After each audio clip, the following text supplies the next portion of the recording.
90% of the drugs being sold on the streets of London now come from Afghanistan. 75% of global heroin production comes from Afghanistan. This is by far the largest heroin producing nation in the world. All signs are that poppy cultivation is going to continue to go in the wrong direction unless there is a significant change in the counter-narcotics resources and effort in this country. It's a curse. It's a beautiful flower. It's a flower of death for the addicts at the extreme end of the chain, the drug chain, and for the farmers. It is indeed the threat which could undo many of the accomplishments of the recent past, the constitutions and the process towards elections and everything else, if indeed the problem is not brought under control.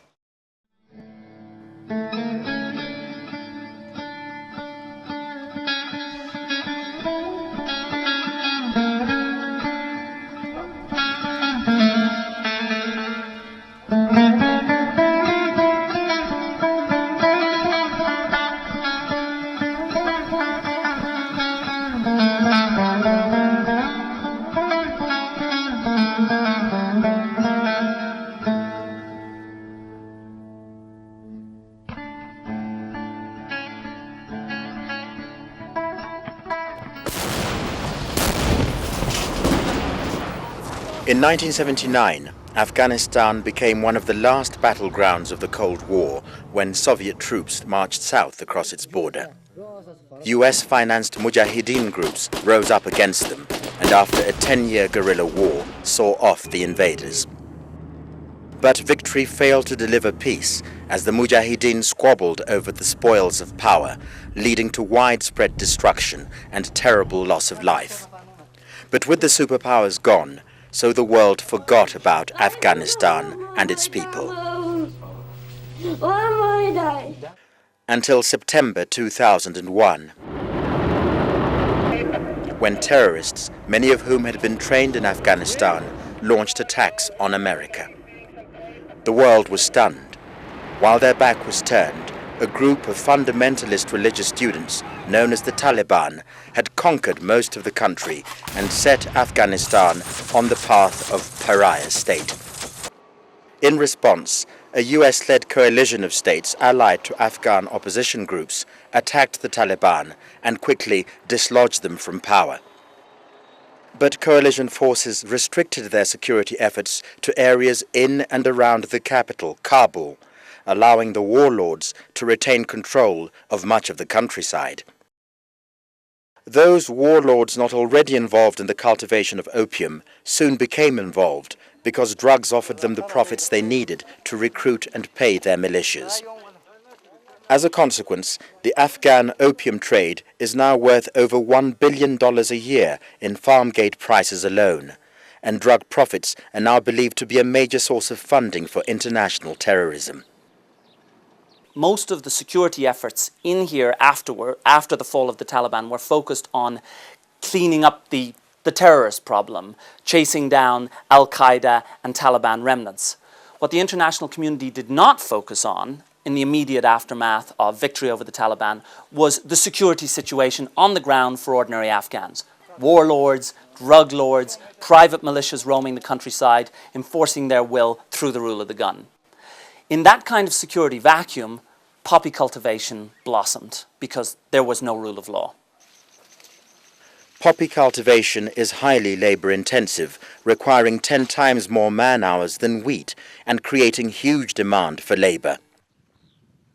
Each seed capsule must be lanced 7 times to release the milky white sap, which the sun then bakes to a reddish paste. Many farmers turned to drought-resistant poppy during Afghanistan's recent 5-year drought, and a good opium harvest remains the farmer's best hope of surviving the long winter months. The reason that poppy cultivation has increased in Badakhshan, to get rid of the debts, to find food for their children, and like a very good way of income for the people.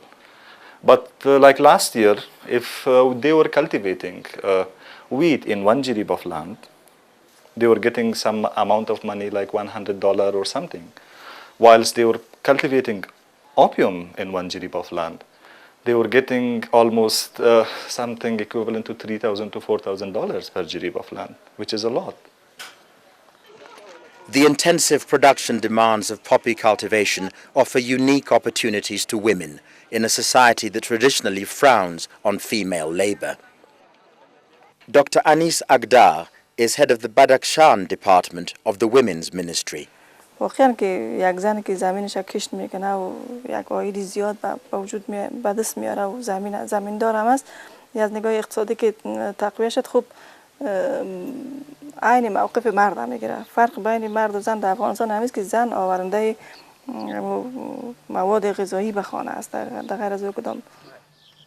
Poppy cultivation has gone through the roof in Badakhshan in recent years. And given that one of the main reasons cited by coalition leaders for going to war in Afghanistan in October 2001 was to stamp out the burgeoning opium trade, a British-funded eradication campaign was launched 2 years ago. Last year, they paid cash compensation to farmers whose crops they had eradicated, but this simply encouraged more farmers to grow poppy. So this year, the compensation package has been scrapped, and now, just as the back-breaking 7-month production cycle nears its end, the eradicators are back, and farmers are angry.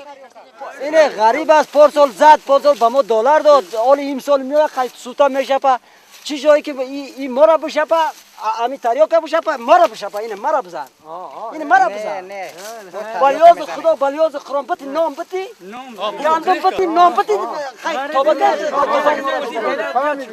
اگه بالیاز خدا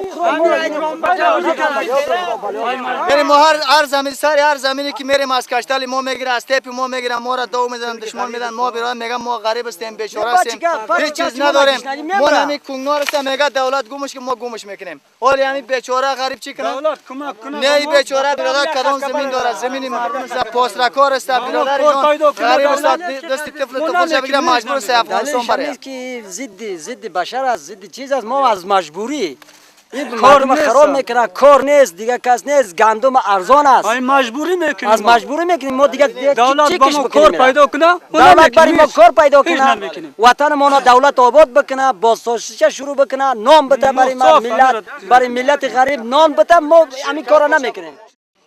But the task of eradication has been assigned to provincial governors, many of whom have a vested interest in the drugs trade.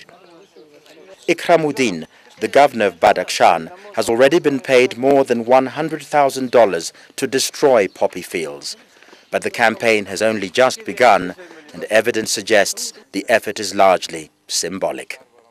واقعا عکس العمل‌های مردم بسیار زیاد جدی است. چرا خب اکثر مردم فقیر هستند که یک جریب دو جریب اونجا کشتی کوکنار دارن زندگیشان متکی به عمو است از آنمو طریق تامین معیشت میکنن و زندگی خود پیش میبرن. امروز وضعیت قسم شده که یک جریب زمینی از او تخریب میشه و آدم فکر میکنه که خلاص تمام امکانات زندگی از دست از آدم گرفته میشه و همونجاست که دست به عکس العمل میزنه. But it is not just the increasing production and traffic of opium that worries the authorities. The use of narcotics also threatens to spiral out of control. And after 25 years of war and suffering, who could be blamed for relying on heroin to take the pain away? The impact is particularly severe in the neighboring countries. Iran has 3.5 million drug addicts, the highest rate in the world, associated to a very high percentage of these drug addicts affected by HIV/AIDS. In Kyrgyzstan, in Kazakhstan, in Tajikistan, up to 90%, between 80 and 90% of the drug addicts are HIV positive, and 90% of the new HIV cases are coming from drug addiction. Since 1984, the production of opium in Afghanistan has increased 20-fold, with over 85% of its provinces now producing the drug. After cultivation, opium and its refined derivative heroin are then trafficked through Central Asia, Pakistan and Iran and on to the rest of the world. Globally, the rate of heroin addiction stands at around 0.3%. In Afghanistan, that figure doubles. In Pakistan and Central Asia, it triples. In Iran, there are 9 times more drug addicts than the global average. But as is so often the case in post-conflict situations, even when the will exists to tackle a problem, the necessary resources rarely do. There are some rehabilitation centers opening up in Kabul, but there is a desperate shortage of beds available to addicts. Law enforcement efforts have met with limited success in the way of seizures, but they remain understaffed and under-resourced. And in such a heavily under-resourced environment as Afghanistan, corruption flourishes, adding a potent fuel to the fire of the drugs trade. General Halal is Deputy Minister of the Interior. یک تعداد دیگه از موقعیت‌های دولتی که در وجود دارن در بخش‌های مختلف در حمایت از این پروسه قرار گرفتن. ما یقین و باور دارم که تا زمانی که در پشت این پروسه حکام دولتی منسوبین دولت قرار نداشته باشه، این پروسه را با این ابعادش در جامعه ما ممکن نیست که عملی شود و بتواند قاچاقبرای مواد مخدر.